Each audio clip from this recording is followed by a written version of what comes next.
Hello, Chicago.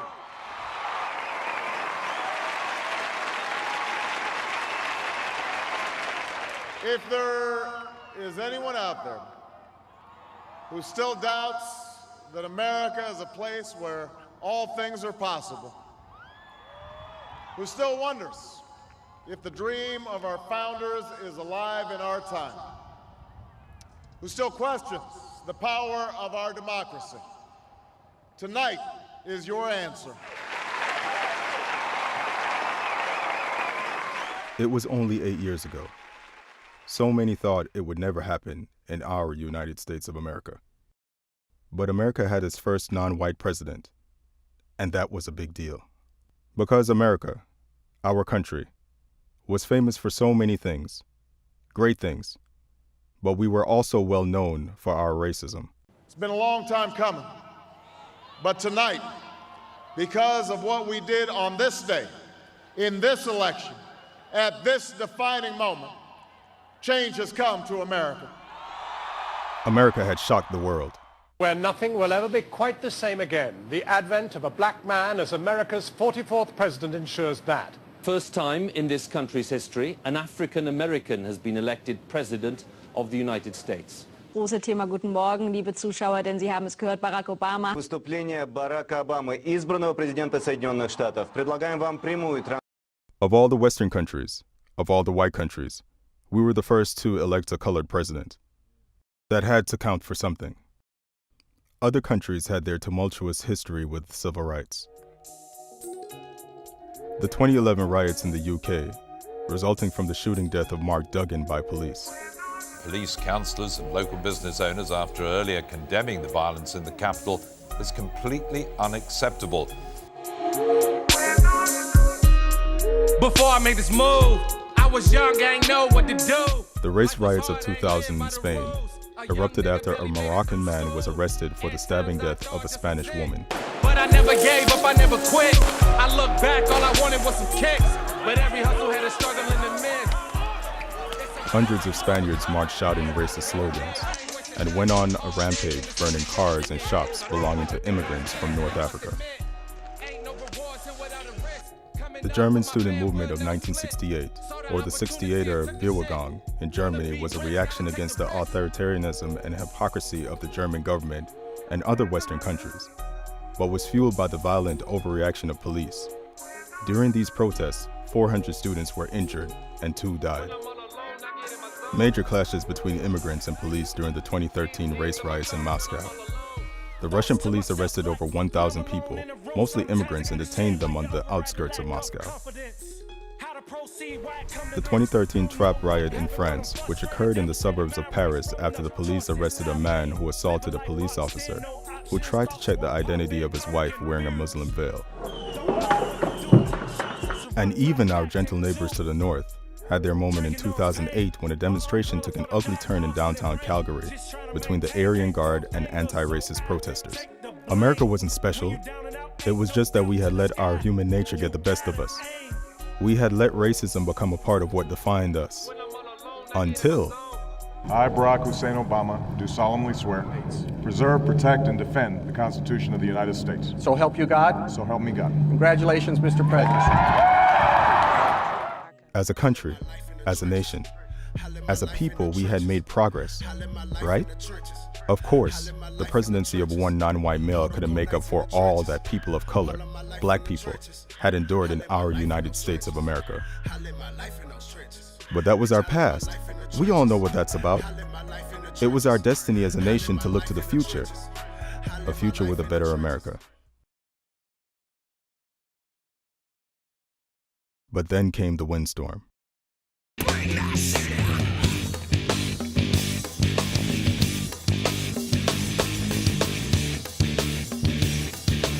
How did it come to be that Donald Trump was for the white establishment and Hillary Clinton was for everybody else?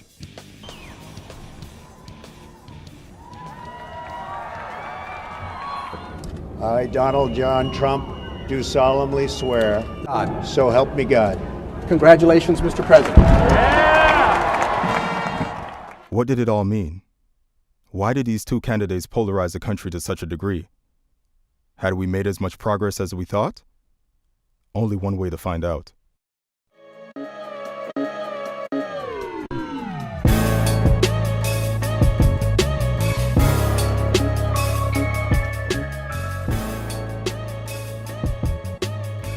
What did Obama's presidency mean for America?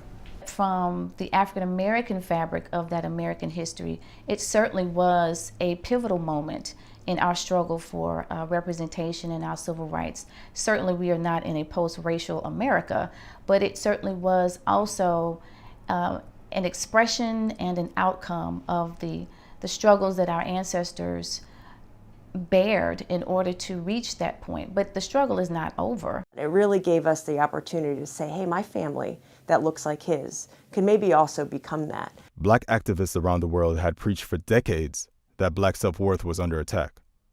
Think about it. If I am convinced that everyone in the Bible is white, and I'm convinced that God primarily is white, yet I am black and I have to serve God, well then if I'm serving the white God, then I'm also a servant to the white people that he created that look more like him than I do. People in the Bible, I mean, you go back to ancient Israel and you go look at Egypt, and these are people of color. These were not, you know, Matthew McConaughey looking, you know, people. You know, Jesus was not, you know, Johnny Depp. You know, these were dark people. Presidency did is give black people and other minorities too, other people of color, a role model to say, hey, I know that in the previous entire existence of this country, there's never been a person of color who's been president. Now this is something that you can have a clear example of, something that you can achieve. And not only for black men, for black boys, but black girls too.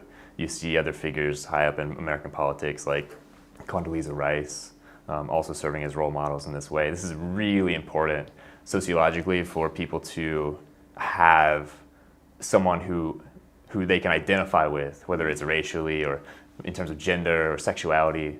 African Americans watch TV at a much higher rate of as whites do. And so we're kind of already indoctrinating ourselves. So we're seeing all these images of African Americans in more negative images. But President Obama wasn't elected on the black vote. No, we could not have voted in President Obama solely on the African-American voting bloc, if you will. We can vote for a president who is smart, who is articulate, and who happens to be a person of color, but he was not elected only by African-Americans. He was elected by a cross-section of the electorate, which speaks volumes to the progress of our country. It may be true that Barack Obama was a shining moment for Black America, but was he really the Black people's president? People always blame him and said that he didn't do what he said, or he could have did this, or he could have did that. The president is one person. When the House is Republican, you know, they make that final call. They bent over backward for the gays and the Hispanics, but a lot of times he talked down to the blacks. I think he did all they would allow him to do, because it was, you know, that's like any president. They can only do what the Congress will let them do. Of course, I think that he should have issued some reparations, though, as opposed to black people getting some type of reparations from slavery. That's the only person that could have done that. I don't think that he did all. I think he did all that he could do. I thought he could have done more, but I don't think he had the power to do that. President Obama, I think he actually sold out. I think it was a lot of things that he could have spoke up and he could have stood on, but I think he was mostly standing behind his wife. Did all he could for the black community? Yes, I do. Yes, I do. Yes, I do, yeah. No. He could have done more. No, I don't think so at all. I think one of the main real criticisms of Barack Obama is the fact that he was a very cautious and diplomatic politician. You get in the White House, it's time to, you know, infiltrate. You there, you got, you know. He definitely could have done more as a black man being in the White House, for sure. The problem, for me at least, is we treated him more like the first of something rather than the 44th of something. And I think it then shifted the expectations of what he could do for a nation that's been racially harmed and oppressed for so long. And during the Obama years, racism seemed to take a new approach. Put his hands up in the air, but he was shot anyway. in yet another shooting of 2 unarmed black individuals. Here we go again. African American shot by a police officer. He was unarmed. He's dead. There are protests now all across Arizona. So what we try to do is put everything in the same basket, and you can't do that. Some cops make bad decisions that cost people their lives.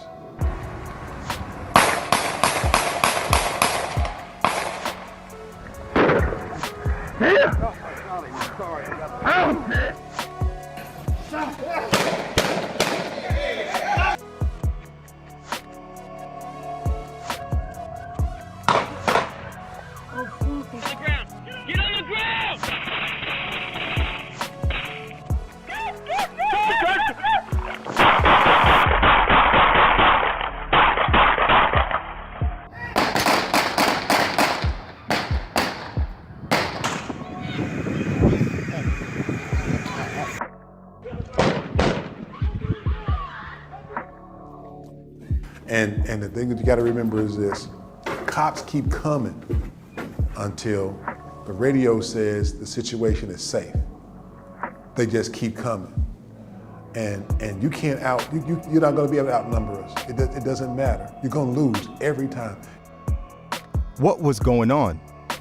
Was it a conspiracy? Why was there so much hate? If I'm in a situation where I feel uncomfortable, my gun's coming out, period. I'm not gonna wait until you pull your gun. Mine's gonna be out. And if I feel like my life is threatened, and this is for any law enforcement officer, then I'm dropping the hammer.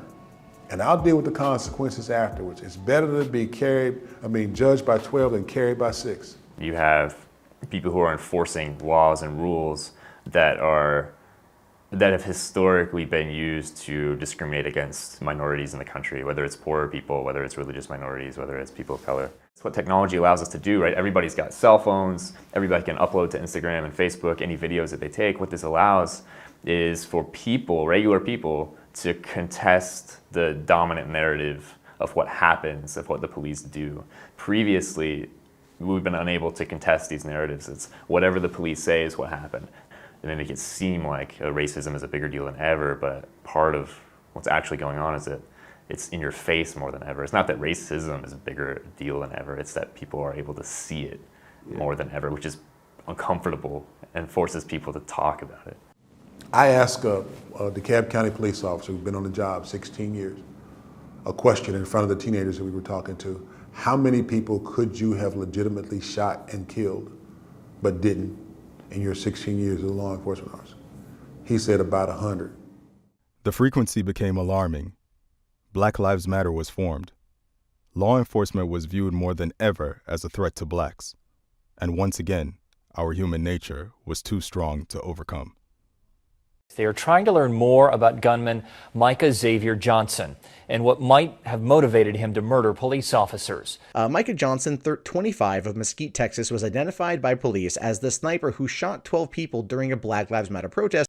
Police got shot. There's a cop. I was walking, and the sniper just started shooting.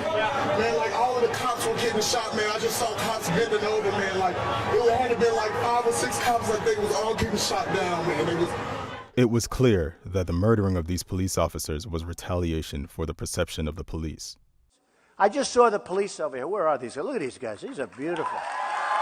Come here, come here, come here. That the police are absolutely mistreated and misunderstood. A young policeman shot this man. I don't get it. I believe that the constant display of violence against primarily what we've seen in media is African Americans did stimulate a lot of the responses towards cops in a negative way and cop killings.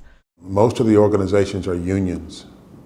Most unions are run by white officers. If you look at the minority associations, there is a Black Police Officers Association almost in every big city. You won't find that they're supporting what Trump is espousing. He took an aggressive stand on behalf of law enforcement, and he took advantage of the situations that were existing in our cities, and he made an assumption, one, that cops aren't wrong. Treating police officers like victims didn't sit well with the Black Lives Matter movement. Get him out of here. Get out. Get him out of here. We are It don't look like in a position now. Black Lives Matter. It was about borders because we need borders and we will build a wall. Yeah, you know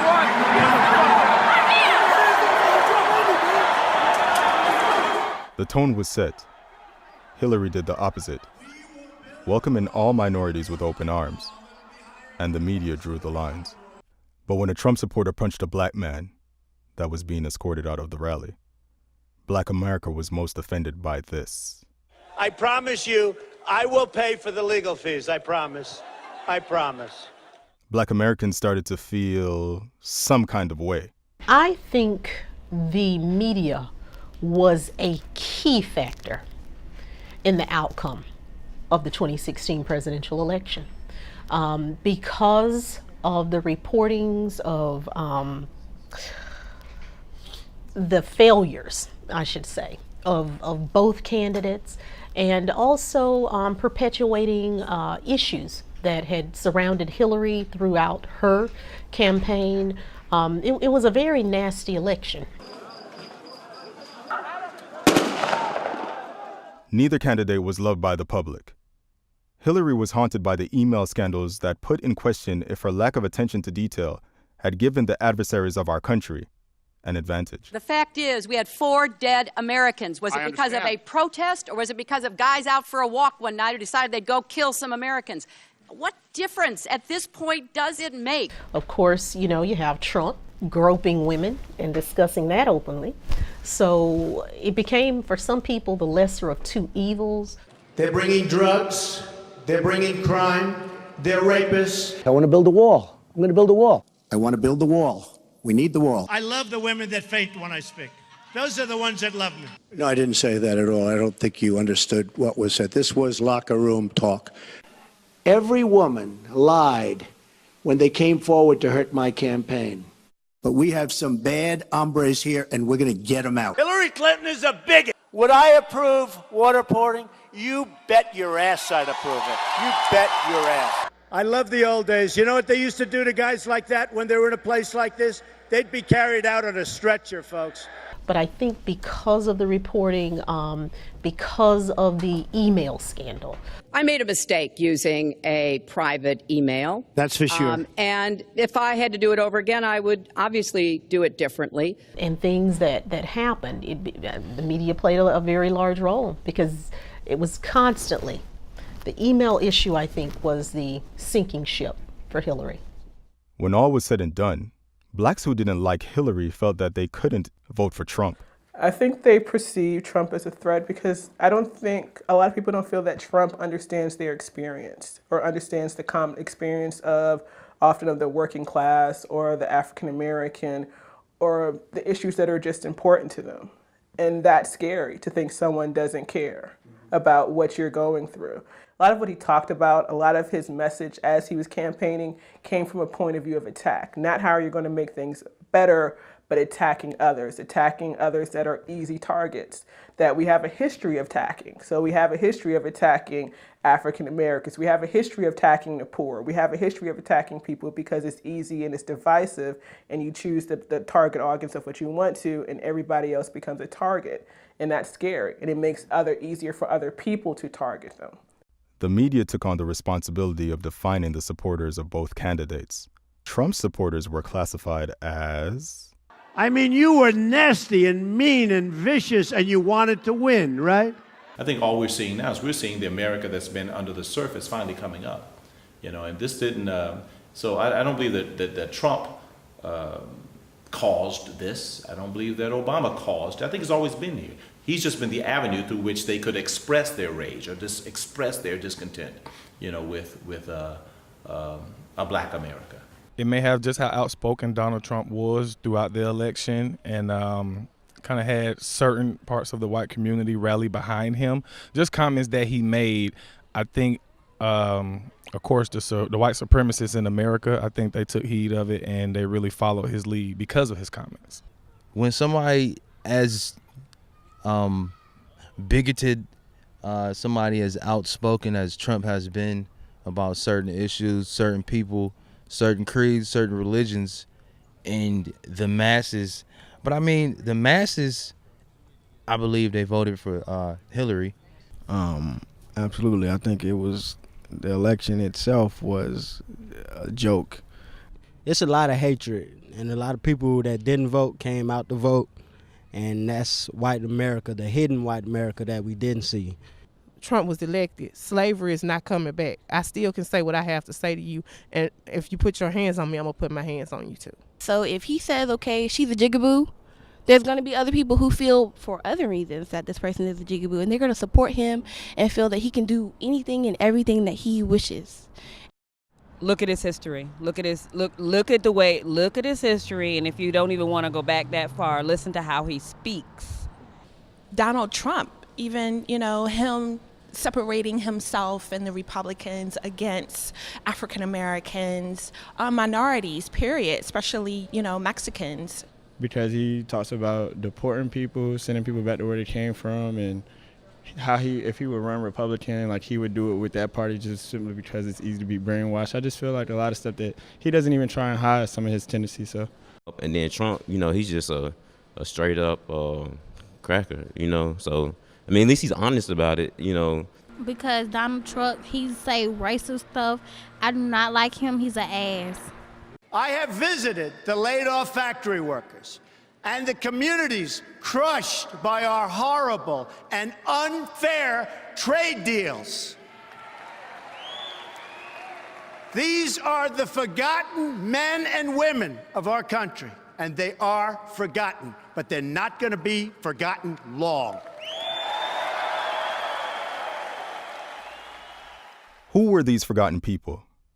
Where were they, and how had they been forgotten? Why? These are our friends, our neighbors, our co-workers in some cases, real people, real Americans, real lives left behind. They are the forgotten people that Donald Trump has been talking about. This was code, but not a very good one. It was clear to a large number of blacks that Donald Trump had garnered support from citizens that believed people of color were inferior humans. When I devalue you, when I can actually convince myself and others can convince me that you are not worth anything, okay, then I can treat you less than you deserve and feel good about it because I've been convinced, I've been told that you're less than me, told that you are worth less or value less. So, and I believe that that's what happened with the Founding Fathers. I think that sort of it's an insidious racism that's just existed throughout our society, and we see it now. Do you believe our president-elect Donald Trump has racist tendencies? Really? Do you believe that, rain comes from the sky? Isn't it quite evident? I mean, racism and sexism. I mean, Donald Trump's whole demeanor and his comments were all against women, African Americans. I mean, people, Asians, people from different cultures, definitely. I think he's the devil. I think he's the worst person ever created. I think he's a liar. I think that, he's a horrible person. And I think he's a snake, and eventually he'll get impeached. It's my hope. There's clips of him showing pure racism, and when you vote for that, it shows that you stand behind it to a high degree. I just feel like if you vote for someone who represents that, then you represent it to an extent as well. I think President Trump is doing everything within his limited scope of powers that he can to work within his constituency. His constituency is not the American people. He doesn't hide it very well, and I think that he tries to even trick himself into thinking that he's not, but just the way that he acts and the things that he has said, just the ignorance and the blatant kind of disregard for the way that he even spoke about the Black Congress, and just with that reporter. And even prior to that, he's a white businessman, and he's just out of touch, and I think he's unaware of his racist tendencies, but it has shown through in the campaign and in now the presidency. So Hillary's campaign took advantage of the outrage and decided to position herself as far from Donald Trump as possible. You could put half of Trump's supporters into what I call the basket of deplorables. Hillary Clinton talks about how half of Donald Trump supporters are in what she called a basket of deplorables. Basket of deplorables. Later, she apologized for saying that. African American communities have suffered under Democratic control. To those I say the following: what do you have to lose by trying something new like Trump? Your schools are no good. You have no jobs. 58% of your youth is unemployed. What the hell do you have to lose?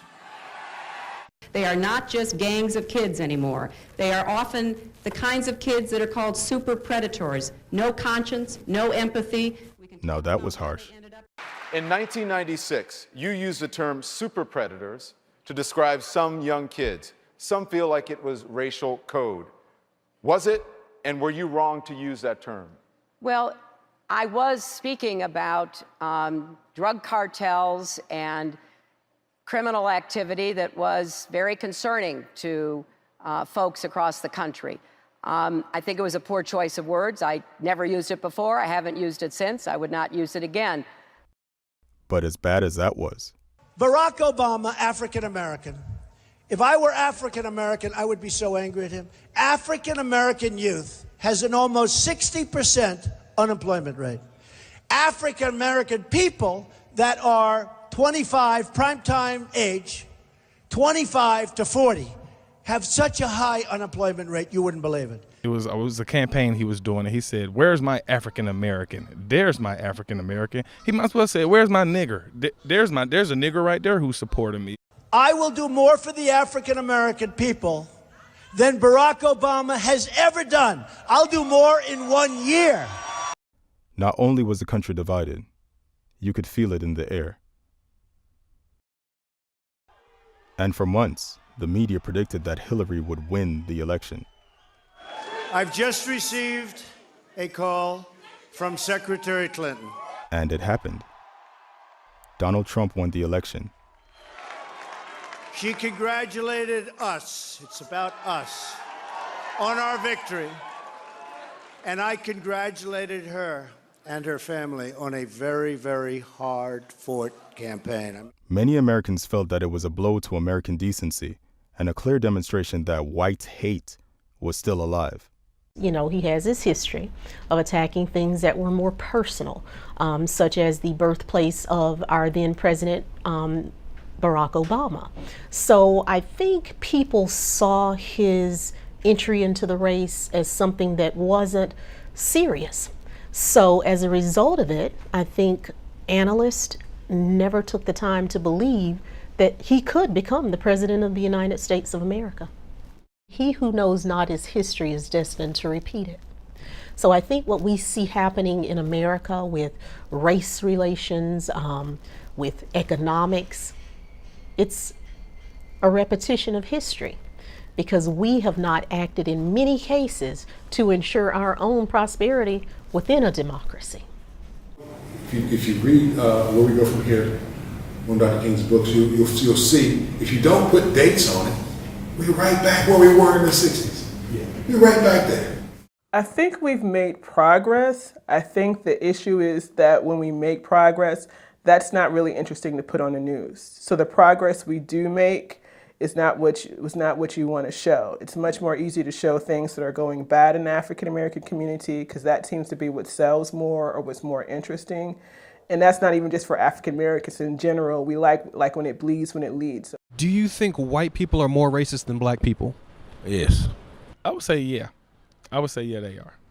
I mean, no offense if I know some white people that hate blacks. I know some black people that hate whites, but I don't think when blacks come across whites, they look down upon them or frown upon them.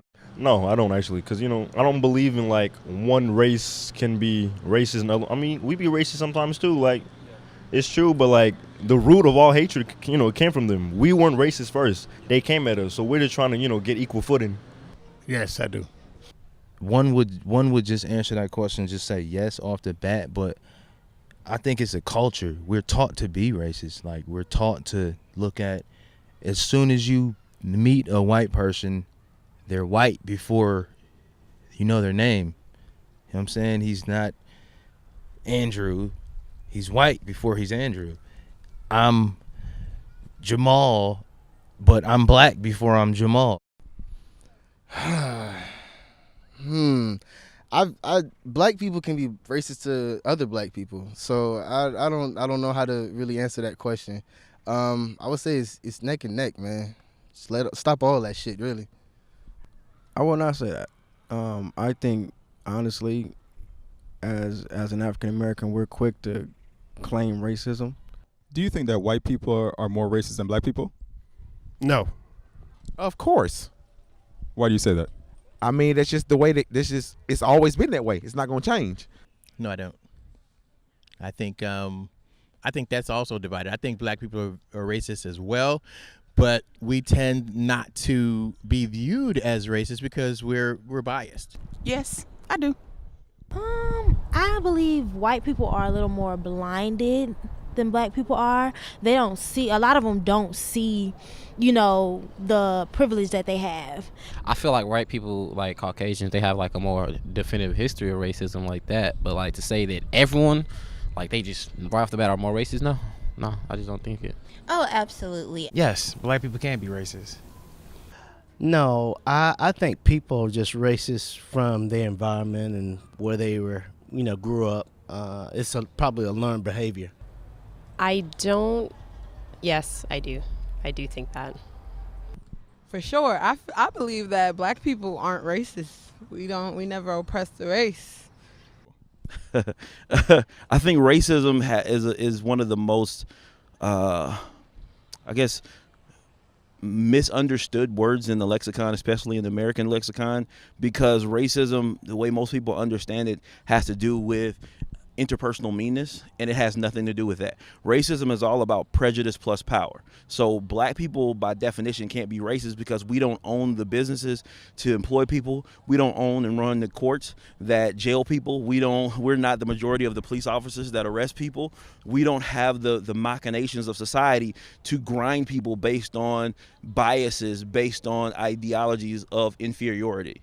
No, because I'm probably the most racist person you ever meet. Man, I wish I could say yeah, but realistically, when you look at the situations that we're in, we much of what we go through now, when we start talking about people who do evil or do wrong, it's taught, it's ingrained in them from the beginning.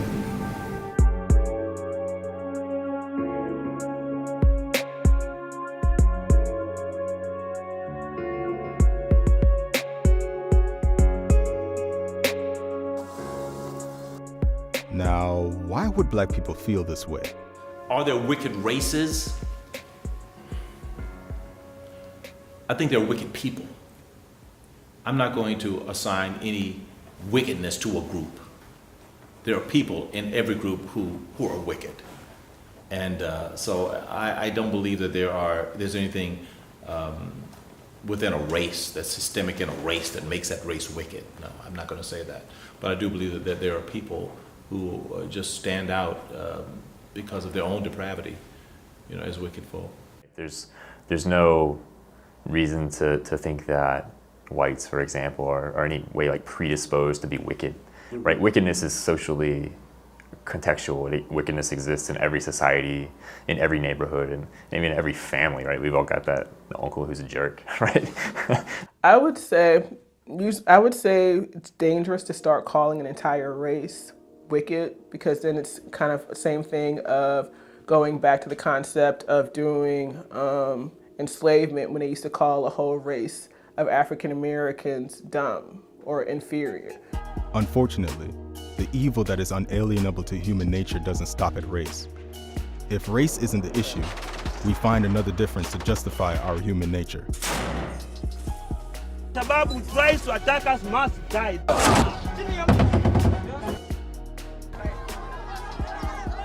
It wouldn't be the first time that black people felt disenfranchised from the government or with the leader of the nation. 17 of the first 18 United States presidents were slave owners. John Adams was opposed to slavery, but did not support abolitionism, stating that radical abolitionism produced greater violations of justice and humanity than the continuance of the practice of slavery. John Quincy Adams never supported the abolitionist movement because he was against the immediate abolition of slavery, being a staunch champion of American nationalism and union. In only 32 months in office, Millard Fillmore's policies were detrimental to the cause of freedom. He was anti-black, among other things. He signed the Fugitive Slave Act of 1850 and vigorously enforced it. Franklin Pierce didn't own slaves like the presidents before him, but he strongly supported the right to own slaves. James Buchanan was the only president that never married. He did live closely with Senator William Rufus King, who was a slave owner. His relationship with King may explain why Buchanan was more pro-South and pro-slavery than the typical Pennsylvania politician.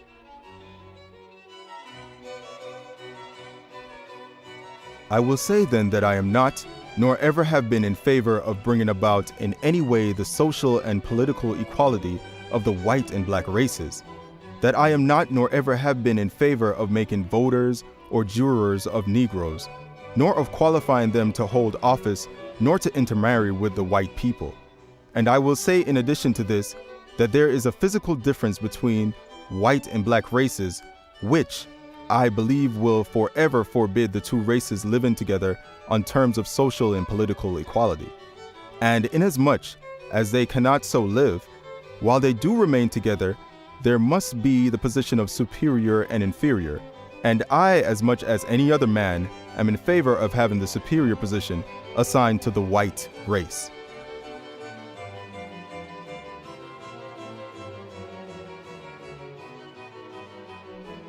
With the election of 1876 being intensely contested, the Northern Republicans and the Southern Democrats made a deal.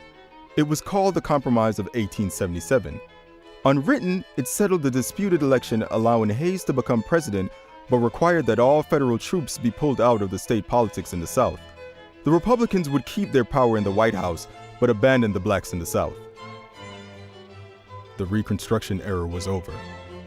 Next came white supremacy and the rise of lynchings, disenfranchisement, and the Jim Crow laws.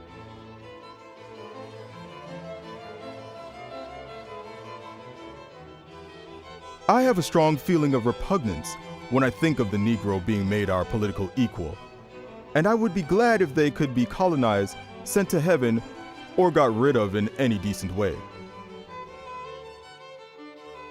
The Chinese Exclusion Act of 1882, passed by the U.S. Congress and signed by President Chester A. Arthur, was the first significant law that restricted immigration to the United States of an ethnic group.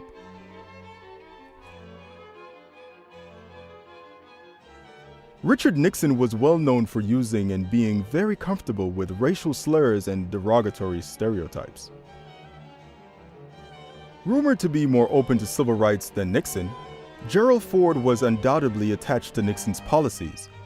The fact that 90% of blacks voted for Jimmy Carter attests to Ford's racial shortcomings. Jimmy Carter had a history of being pro-segregation prior to his election as president. Even though black people view him as a racist, it was more Reagan's policies that targeted blacks and minority communities.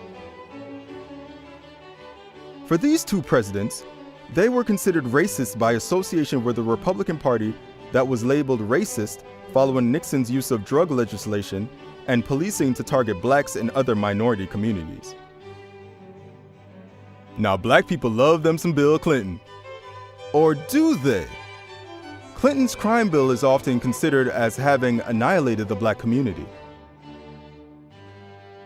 As the first president of color, Barack Obama is in a special category because to many, he is seen as a racist against whites while also being a victim of racism. No president in the history of the United States has been disrespected as much as President Obama has. He reminded us that we are not all treated the same way based on the color of skin, the scrutiny that he faced. He was really the first president where race was called into question, where we've seen other presidents or other candidates run for office and their whiteness not necessarily go under the scrutiny, where his blackness and whiteness experience that same sort of scrutiny.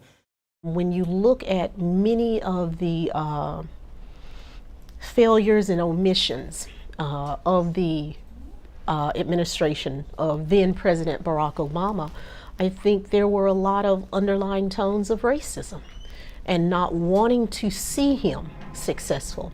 As we saw with First Lady Obama as well as President Obama, there were many negative caricatures and other rhetoric that was a very negative attack on their character, which of course, if we always go back to Dr. Martin Luther King Jr., who said he wanted his children to be measured by their character and the merit of who they are as people and not by the color of their skin. I don't think he was born in America. If he was, he would show it immediately. Of course, he's a Kenya boy. He's always been a Kenya boy. So when exactly was America great for Black people? Minorities quickly read into the meaning of Donald Trump's campaign slogan. Make America great again means we're going back to something, right? There's something that was great about America that we have lost. And of course, presumably we have lost it because of the former slogans, right? Because yes, we can, and change you can believe in. Well, there hasn't been change, or it's been bad change or something. So we need to go back. That's why I was talking earlier about reverting or reversal. Make America great again means that we need to reverse back to something that was. And given the kinds of policies that we see and the kinds of issues that come up on the political right in the United States, again refers back to a time when America was much more white. Every time I hear that slogan of what makes America great again, the first thing I always ask is, what did you consider great? When was America great? All right. How far back are we going? Are we going back just to the 90s when you have Rodney King and the fact that for the first time you could see the kind of police brutality? Are we going further back to the 50s and the 60s and we're looking at the convict lease system and so forth like that and Jim Crow? Are we going, where are you talking about? When was America great? And how do you define great? Okay, maybe, just maybe, we're all just too sensitive. Blacks included. And this isn't just about black and white, right? But it's about dominant groups and groups that have been oppressed. Dominant groups tend to get very defensive when challenged about their position, when challenged about, well, maybe you are part of the problem. In fact, I think white people are too sensitive when it comes to the issue of racism. I think we should flip that question around because people don't hardly ask what the dominant group, the historically dominant group, might have to think and how their way of thinking might be problematic or contribute to the existence of racism. So, you often hear white people say, well, black people are too sensitive, it's not a big a deal, things are fine, it's not like it's 1960, there's no segregation. I don't think black people are too sensitive. I think black people don't have enough outlets to talk about it in a constructive manner. So I think that's where it falls off. And so they may become oversensitive because they don't know how else to talk about it. And so if they weren't given the social constructs or the clues to be able to express their anger, to express their frustration, on the surface it's really easy to call it just being emotional. But when you have these years and decades and family history of all these things that you're kind of stuck in a place and no one's told you how to talk about it, or no one's giving you a valid way or a constructive way to have a conversation about it, it's going to come out as an emotional. And part of it is an emotional experience. Very part of it is that concept of black anger. Nobody wants to talk about that concept of black rage. Greer and Cobbs came out with that book in the 60s talking about the concept of black rage. And people even then were kind of like on the fence because even then they kind of make it almost a disorder. But it's something a little bit more, when I would argue something a little bit more complex than that. Screaming racism at every turn is dishonoring to the pioneers of the civil rights movement that faced real racism. So are black people today oversensitive or believe that white people are constantly out to get them? That depends, because not all of white America is racist. You have certain areas. I went to school in Savannah, and the people down there were terrible. White America, a lot of times it seems like they feel like they're superior. Racist. Black people, we have to go through so much, like, in this country. Like, we're subjugated, we're just lesser. That's how they treat us. They don't care too much about black America. White America is troubling, man. Especially, me being black, trying to figure it out. I think they're trying to maintain their dominance, and I think certain fragments of white America feels really guilty right now, and they're trying to give up some of their power. They are not racist. They were just born into a situation that is favors their interest. I think right now white America is really divided. You know, you have a lot of white people who obviously voted for Trump, you know, and they're really excited about that. And you have others. I met a white guy yesterday who said he was deathly afraid now that Trump is president-elect. I don't think America is white. I think it's a black America. Today it is. It's a new age. White America. Did you just ask me that? I think predominantly white people are good, but there's segments that can be very, very ignorant. And those are the segments that scare me the most. More white people are experiencing the effects of marginalization than they ever have. White America, well, racism for the most part. I'm half white, so it's a little okay. I think that it's horrible. I think that it's horrible as far as the atrocities and things that they do and the ignorance among certain white America. It's pretty whack. Stolen. It's lies, hypocrisy, everything evil, everything wrong. If racism is a learned behavior, what have black people been learning about racism? And from whom? If you know, like I know, everything we know came from white people. Everything I was taught, it was taught to me by white people, right? I think America's trying to get beyond race. I think the media likes to incite that a lot and get people riled up and use that to get their ratings up. I don't think whites are more racist. I think that is just pronounced in the media. Media definitely, had us segregated. I think the media is in a unique position to push a particular perspective. It happens every day because as media, we shape the framework and the image. It's interesting that during the current administration, they've used the term alternative facts because we largely shape perception, and perception becomes a reality. And for Americans, because most folks aren't informed, we're not reading daily to understand the true issues. We don't do the research. So whatever the media perpetuates or the story that we tell becomes the reality for America. As citizens, we don't need the media to tell us about the racial climate of this country. How do you feel towards other races? So have we made significant progress? Or have we simply recessed to the natural order of things? We coexist with little trust and understanding of each other. We are so certain that we already know who you are because of what color you are. Since we can't look past color, let's look at the facts.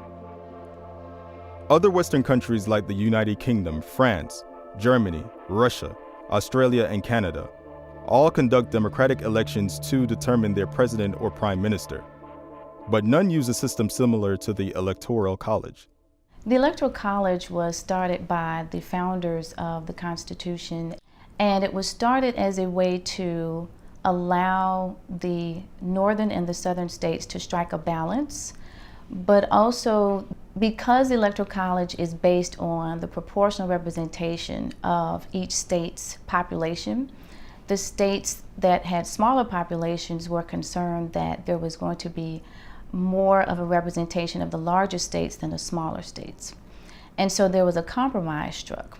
It is a way to ensure that that vote for the person is funneled into a vote for an electoral college representative. And that simply means that the individual vote is transferred into an electoral college vote. And that's how we get the contradictions or the conflicts between the winner of the popular vote and the winner of the electoral college votes.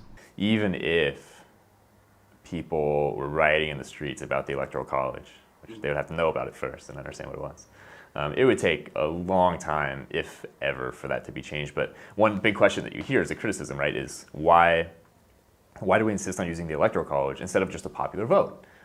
Because in 2016 and in 2000, so twice in the last 16 years, you've had a case where a president wins the Electoral College vote, but loses the popular vote. And this year it was by 2.5 or 3 million votes. It was a pretty big difference in the popular vote. And so people, in a democracy, you assume that the norm of a democracy is that, well, everybody's voice is heard. The Electoral College makes it so that that's not true. The philosophy is government for the people and by the people. But that's only in concept. As that election night went on, America watched as red filled their television screens. Was it possible that Donald Trump and his supporters had gotten a raw deal? Was it possible that the media had misrepresented their movement? Well, the entertainment sector didn't give Donald Trump a chance. There's not going to be a President Donald Trump. That's not going to happen. He's like a child. You're not going to vote for the child to run the show. And when the election was over, the condemnation from Hollywood seemed to be turned up.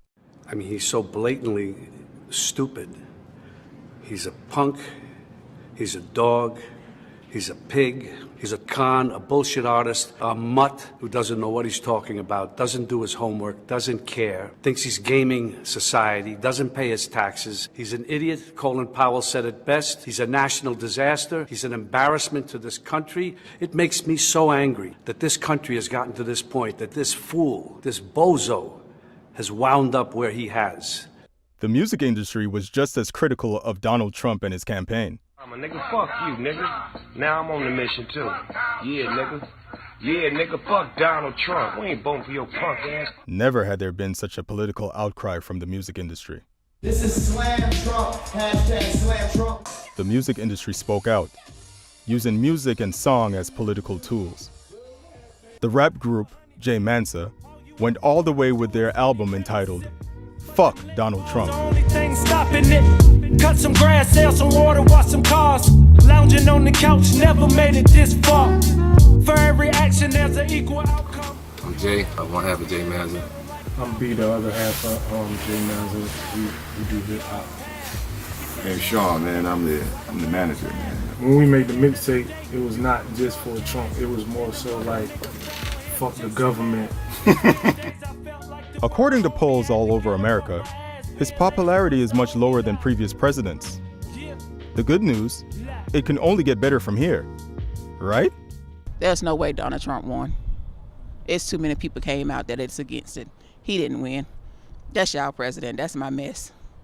President Obama, I would say, because I would feel he's still my president, but I can't say that I trust Trump. Like I said, that's not my president. I don't answer to him, nor do I bow down to him. To me, he's not a real leader.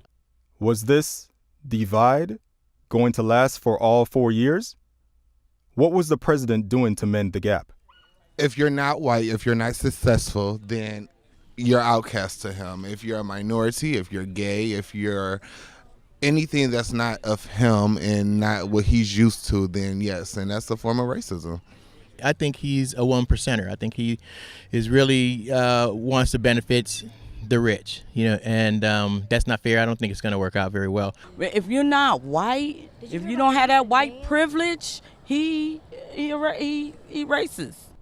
Everybody else is rich, so why is he worried about rich people and billionaires? Help the people that needs it. He's against any other race and he's not white. Because Donald Trump, he's not going to represent, middle class people, African Americans, people of different cultures. He's just not going to do that. I don't really trust him too much due to the fact that he lies so much. The wealthy people who got him into office and who buffered him into office are the people that he is actively working for and initiating policy to support. So it's not the American people. Did you know that it was a law that it's called the Maryland Doctrine of Exclusion is one of them, and it also called the Slave Codes of 1704. This law, go pull it up. It said the only reason that black people in America is to make white people wealthy. That's law. It's on the book. Your only purpose in America is to make white people rich. So if you're not beneficial to them, they're going to lock you up or kill you. Go pull it up. Slave Code 1704 and the Maryland Doctrine of Exclusion. Your only purpose in America is to make white people wealthy. The racism and hate in our country runs deep. But we're going to find a solution, right? This can't go on forever. We learned a lot about the two candidates during the 2016 presidential election. Hillary Clinton is breaking new ground. Most Americans had a pretty good idea of who Hillary Clinton was, but too many felt that she couldn't be trusted. And most Americans had a real good idea of who Donald Trump was. Yet we let Japan come in and dump everything right into our markets and everything. It's not free trade. This sounds like political presidential talk to me, and I know people have talked to you about whether or not you want to run. Would you ever? Probably not, but I do get tired of seeing the country ripped off. Why would you not? I just don't think I really have the inclination to do it. I love what I'm doing. I really like it. Also, it doesn't pay as well. No, it doesn't. But, you know, I just probably wouldn't do it, Oprah. I probably wouldn't, but I do get tired of seeing what's happening with this country. And if it got so bad, I would never want to rule it out totally, because I really am tired of seeing what's happening with this country, how we're really making other people live like kings, and we're not. How were you first introduced to President-elect Donald Trump? On TV. Because he's a millionaire or billionaire, so he's always been on TV and the news, and I read about it. Here's an example of me being introduced to him via television. I remember him years ago. I think he was on Oprah or some talk show, and he said, I can't quote him right now, but basically he said that if I were to ever run for president, I would select the Republican Party because they're not so intelligent and they're easy to get over on. I always heard his name. I never realized who he was until the election, and once the election happened, I was like, what? Why is this a thing? We might as well make Beyonce president. She should be president anyway. For most black people, Donald Trump wasn't going to look out for them. Or was he? We have been devastated. We have been devastated with the lack of jobs, with immigration. We have been run over. Donald Trump is our new future. Donald Trump is our hope. Donald Trump is also bringing us together, regardless of the color of our skin, as American citizens. That's the only way we can get back in order, is if we stand together. This present administration is not working in the favor of American citizens. It's about time America had a president that put the American people first, not refugees and illegal immigrants.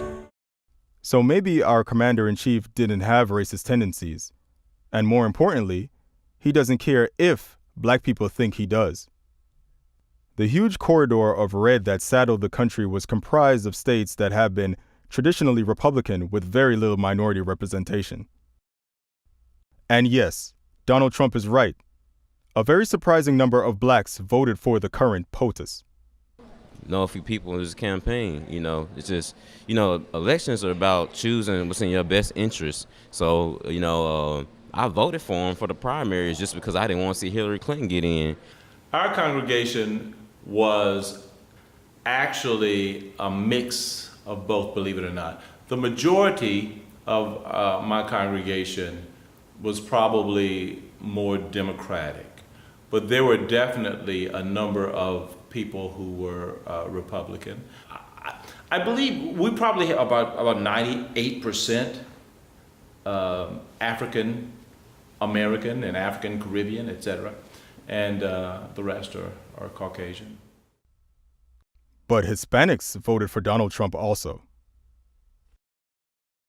But here's where things become very clear. White people overwhelmingly voted for Donald Trump, more so than for President Obama and President Bush. But just because you're white doesn't make you a racist. But what are black people and the rest of the non-whites supposed to think?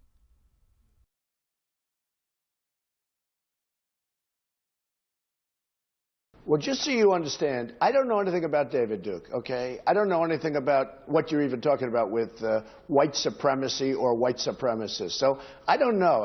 I don't know, did he endorse me or what's going on? So if the enemy of my enemy is my friend, then the friend of my enemy must be my enemy. How was it possible that decent people voted for a candidate that was so indecent? Under the Obama years, has your quality of life improved or declined? It has.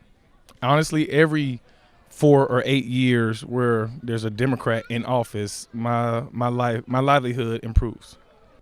My quality of life directly improved.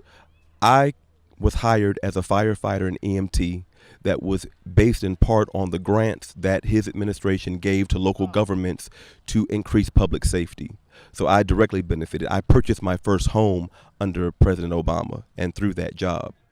Stayed the same. I'm not gonna say I saw much difference, and I'm just above low class.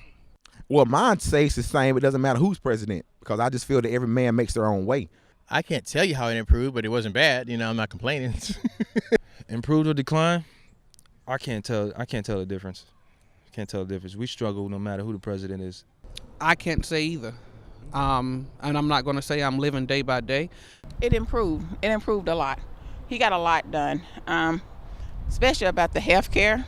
Improved. He helped a lot of people that thought what we thought. They're thinking that it hurt them. It actually helped them more than it helped us because we're used to dealing with the problems and not having. They're not. Before Obama came in office, I was one of the people who were downsized out of a job.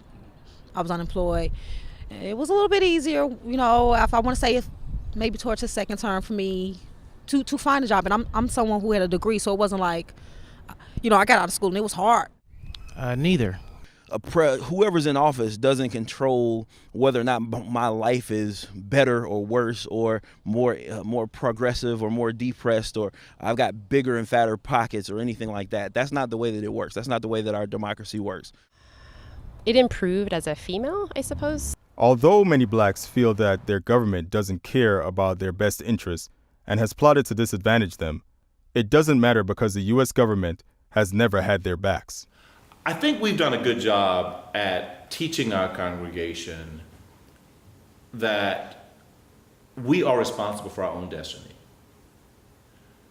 So even though they were somewhat disheartened by the election, I think we've done a fairly good job in letting them know that their future, whether economically or socially or what have you, is really in their hands. And irrespective of who's in the White House, at the end of the day, we are responsible for our own success in this life. And of course, we believe more in what God can do in our lives. So the next question I have for you is then, do you think your quality of life will improve or decline under President Trump now? I really don't know. I try not to worry. Our life is dictated by the way we live it every day. Then we'll be all right. We made it through Bush. We can make it through Trump. Mine's going to improve. Like I said, that's not my president. I really think it's going to decline. For me, Trump has nothing for me. I'm going to live my life the best of my ability. I don't know if it'll improve or decrease, but I do fear that a lot of the policies that he can sort of repeal or his idea of doing over whatever have you, that's scary for me. It might decline. Well, my quality of life is always going to improve. It doesn't matter who's the president or who's running what. I'm always going to improve every day. And I think it's going to decline under Trump. And let me just tell one more thing. I work for the federal government, so he just had a hiring freeze. So for me, that has already affected my livelihood with my husband and myself. I'm supposed to move to a GS-12. I can not do that because he put a hiring freeze in place. So that affects my livelihood. Through all the things that divide us, we share the American spirit. A spirit that endures. Americans are still a people of self-reliance and self-determination. This is a great land, our land, and all of us make up America. Groups in power put policies in place, make rules and things, structure society if it's not already to maintain their power. Because if they don't, then of course people who are marginalized will try to gain more, will try to improve their condition.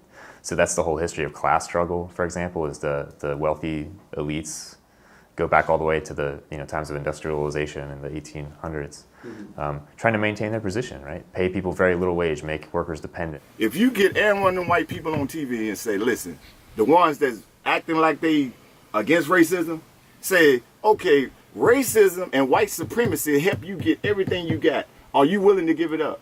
Are you willing to give up your white privilege to stop racism? And I guarantee you they say no. None of these white people out here talking about they want to solve the problem of racism is not willing to give up their white privilege that they got from racism. None of them. So they can talk that shit all day about, yeah, we want racism to, nah, ain't nobody giving up their white privilege. So most of these white people, they are not racist. It's just that the situation favors their interest and it's none of their business. They see a black man being shot in the videos. I show it to them and I say, what do you think? Do you have a heart?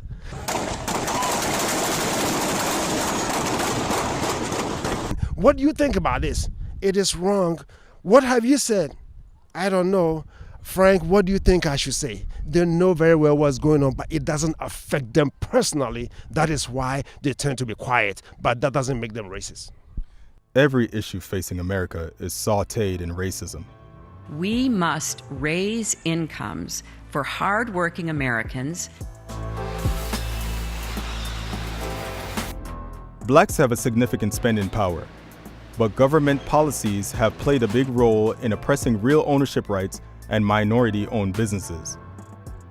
Unemployment. Lack of jobs and opportunities turn black communities into hoods. Exactly. Just hoods. Places void of neighborly qualities. Education. And of course, there will be no jobs and opportunities in a community that normally performs lower than other demographics on standardized testing and academics overall. Homeland security. Let's be honest.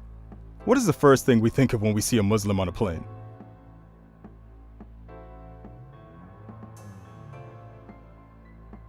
The environment. Shouldn't Indian land be left alone, since we've taken all the rest of it? Infrastructure. What really needs rebuilding in this country? Do you believe that President Trump will actually get rid of affirmative action? Probably. Probably not. I don't think he can. I think he's gonna try. He's already sort of tackled abortion. I mean, why not? You know, why wouldn't that be his next executive order or something that he definitely considered? I think he's gonna try, but I think there are good people across all lines, black and white, rich and poor. Because affirmative action was established by an executive order, and starting with President John F. Kennedy, and was expanded by Lyndon Johnson, Richard Nixon, it certainly he can write an executive order to reverse those executive orders that were in place. But practically, it would be difficult. Not all problems facing Black America are white-induced. Before he became senator, he was a community organizer. You telling me in Cook County, Chicago, that you couldn't clear up all the violence that's going on in the street? You got President Barack Obama. You have Kanye West. You have Minister Louis Farrakhan. You have R. Kelly. You have Common, John Legend, and I even throw in on a female perspective, Oprah Winfrey. You telling me all these people are very influential in this world? You telling me, and they're in that same city, you telling me they couldn't clean that up? But it takes this president to come up here and say that's what I look at. First, before you take care of any business, you got to take care of home. If you couldn't take care of your own backyard, hey, I don't know what to say. Everybody that's successful, somebody put them there. Obama was put there. Oprah was put there. Puff was put there. Jay was put there. Everybody is put there. And when Whitney was put there, and then when they feel like they want to cut out, you want to change your mind, you end up like Whitney. In the bathtub. You know what I'm saying? Even though blacks make up 13.2% of the population of the United States, they make up 38% of the total incarcerated population.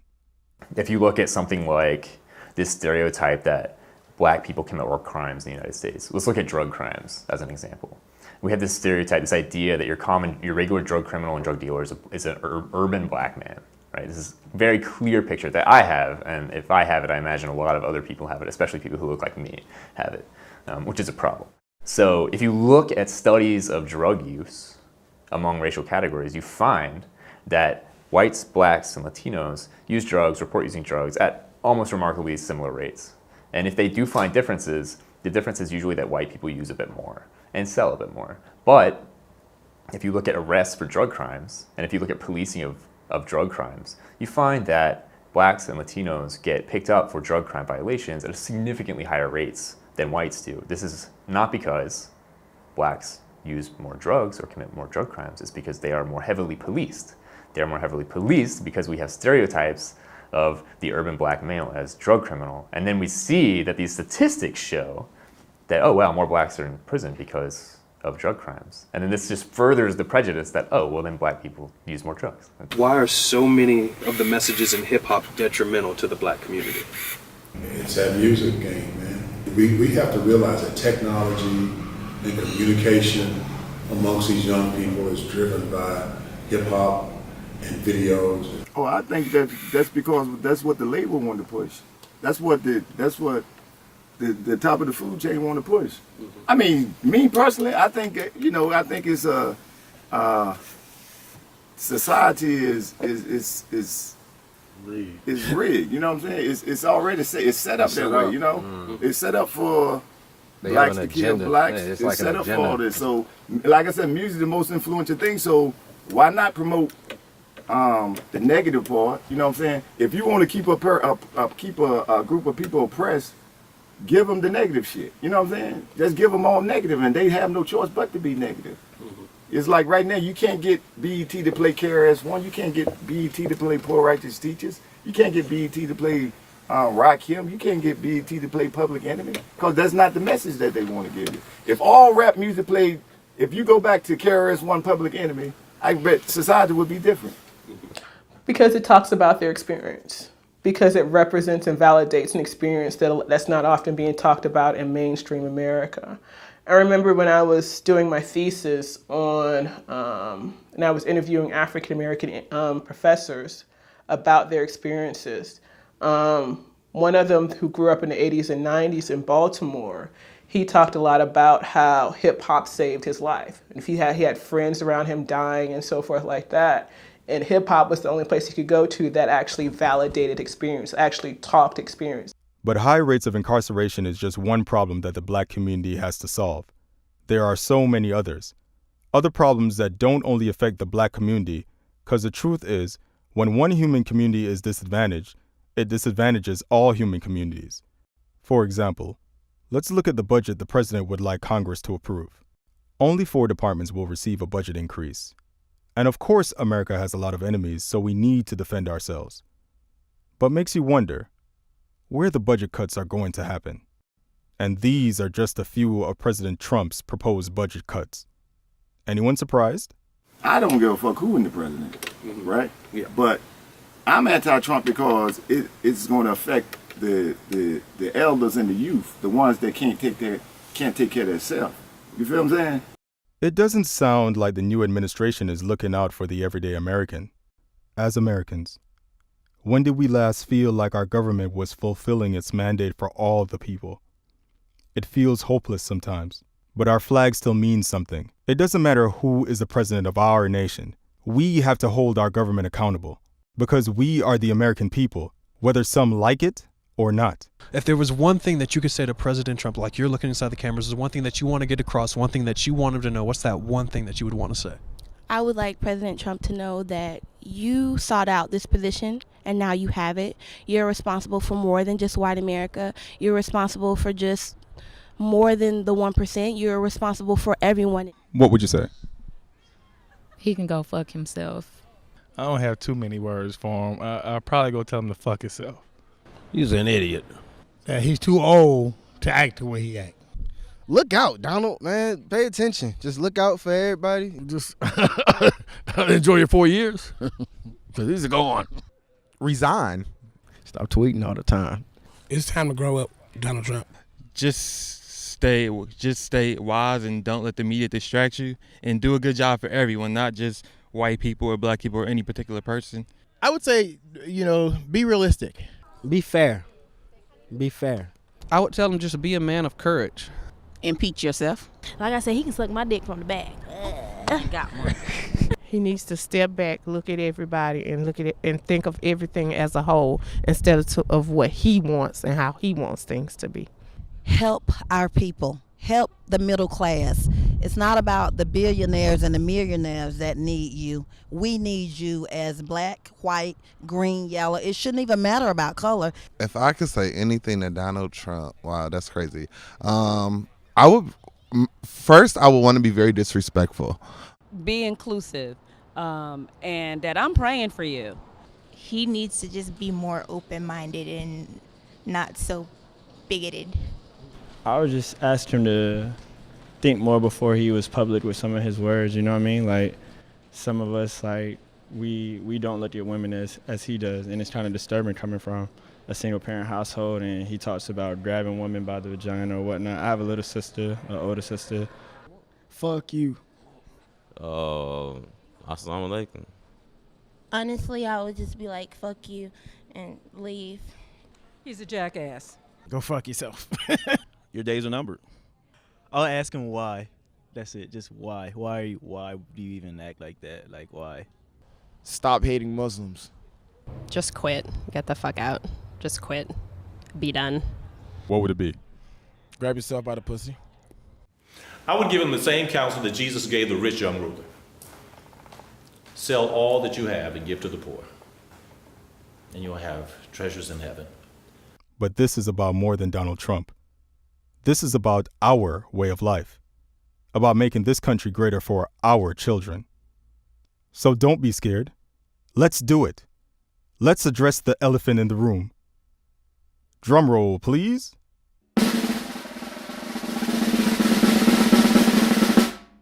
How do we solve racism in America? How can we solve racism in America? Yes. First, I want to say, that racism is not when another race. How can I explain? Racism is not when you judge somebody by the color of their skin or whatever. Racism is when you have enough power and resources to oppress another group of people, right? It's just like I can say he's a racist. He can never be a racist because he don't have enough money and resources to oppress another group of people, like white people oppress us. You got racism. Racism means race. That's the root word. Race is a competition. You feel what I'm saying? So the only way to get rid of racism, it has to be the same way white people came into power. It has to be a transfer of wealth. A transfer of wealth.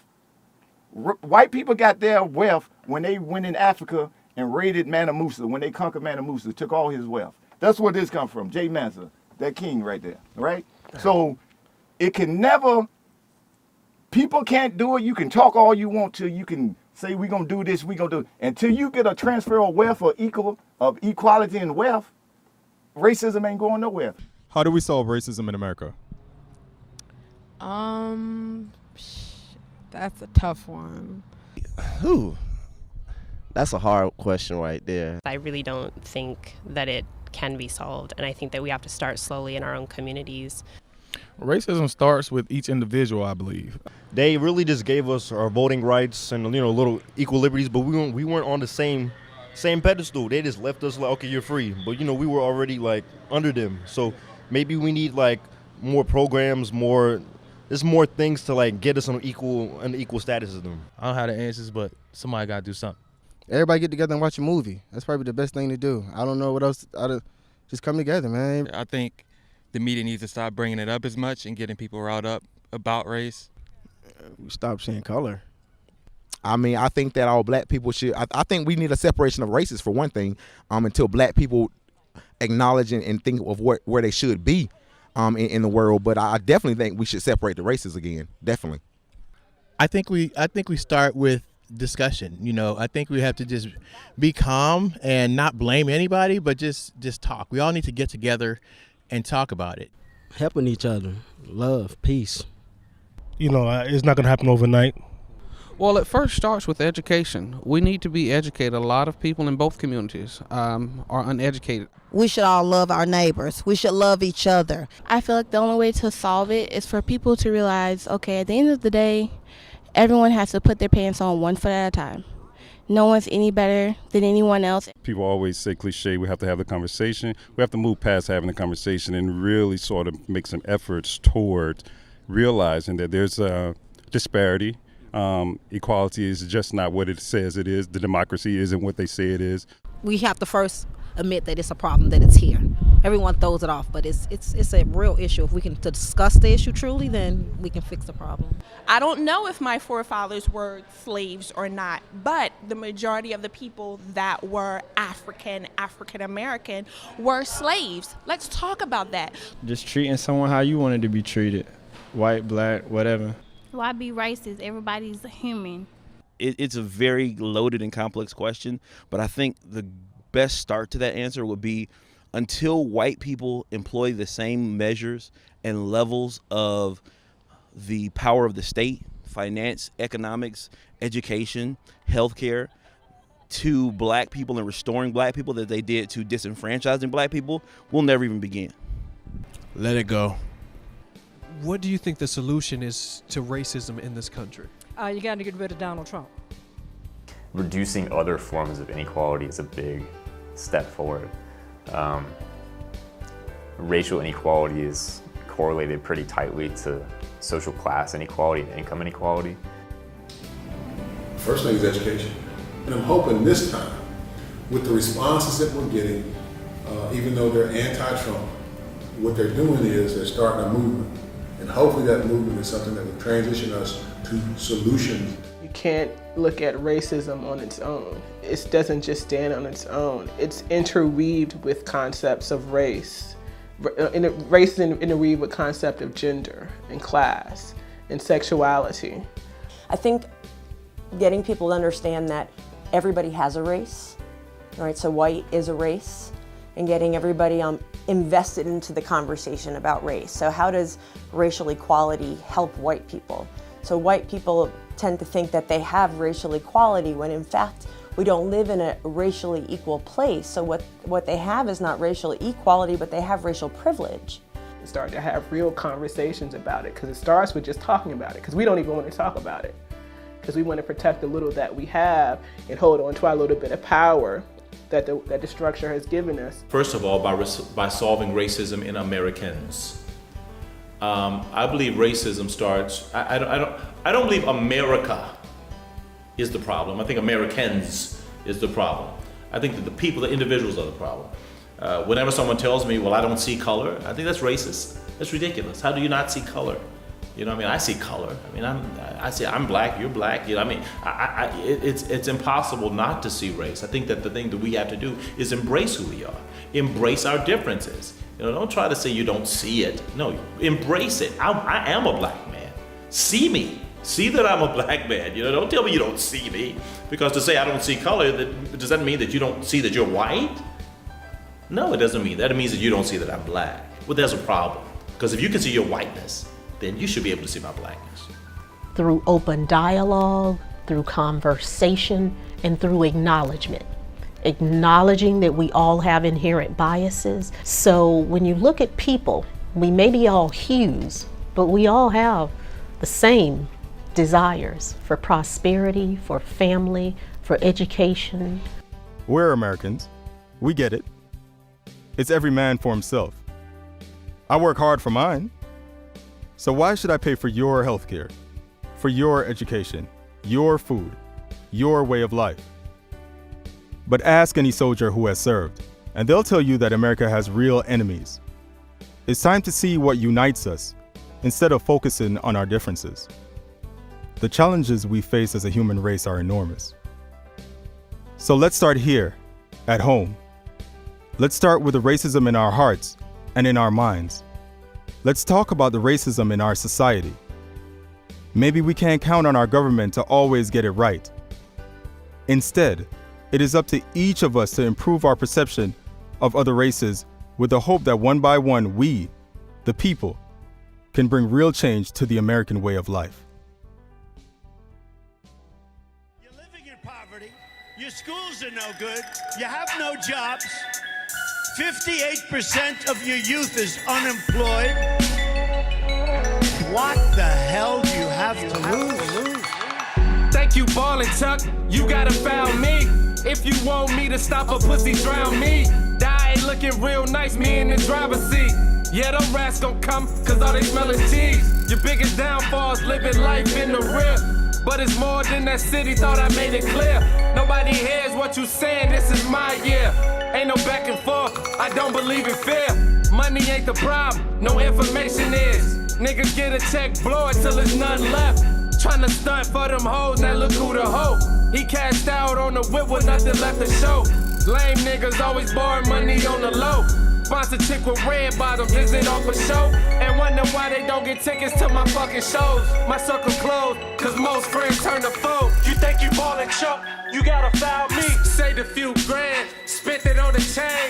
You think you ballin' Chuck? You gotta foul me. Stacked a couple bands, caught me a range. Saved a little change, put wheels on the whip. Now I'm feeling like a boss with all these bitches on my dick. You think you ballin' Chuck? You gotta foul me. You think you ballin' Chuck? You gotta foul me. You still ballin' Chuck? Time here's only luck. We keep it moving, dipping in and out. You niggas stuck. We just trying to come up. Niggas ain't like us. We gon' take our time and stack while you niggas rush. Blowing money fast, nah, that ain't us.